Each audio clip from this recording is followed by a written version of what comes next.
Unit 1 End of Unit Assessment. Question 1. Polyhedron P is a cube with a corner removed and relocated on top of P. Polyhedron Q is a cube. How do their surface areas compare? A. P's surface area is less than Q's surface area. B. P's surface area is equal to Q's surface area. C. P's surface area is greater than Q's surface area. D. There is not enough information given to compare their surface areas.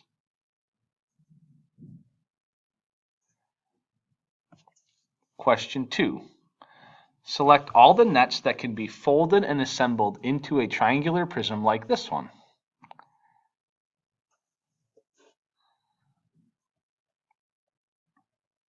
Question 3.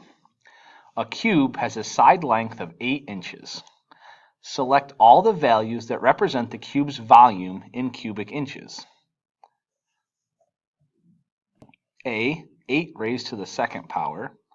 B. 8 raised to the third power. C. 6 times 8 raised to the second power.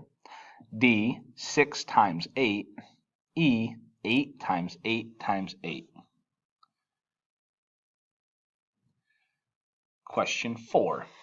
A square has a side length 9 centimeters. What is its area?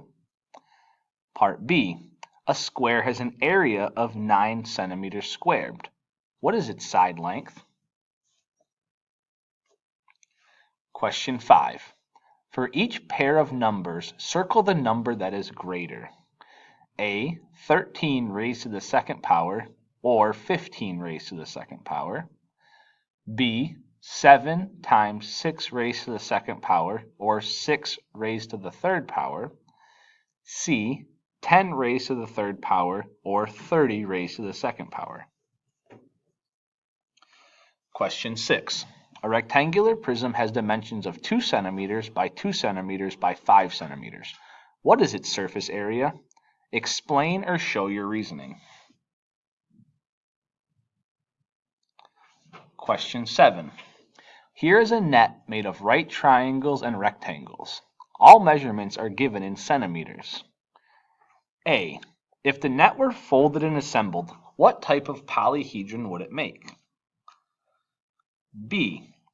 What is the surface area of the polyhedron? Explain your reasoning.